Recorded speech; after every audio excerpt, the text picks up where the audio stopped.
বাংলাদেশে একটা উগ্র দক্ষিণ পন্থা মাথা চারা দিয়ে উঠছে।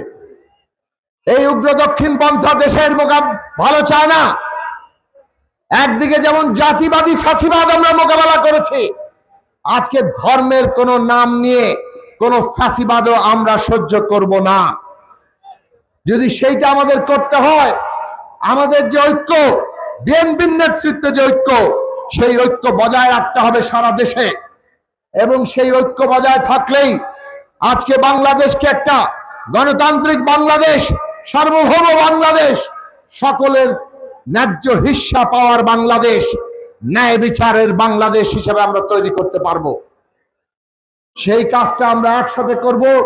সেই ঋণে আপনারা যেমন আমাকে আবদ্ধ করেছেন, শহীদেরা আমাদের সবাইকে একটা ঋণে আবদ্ধ করেছে।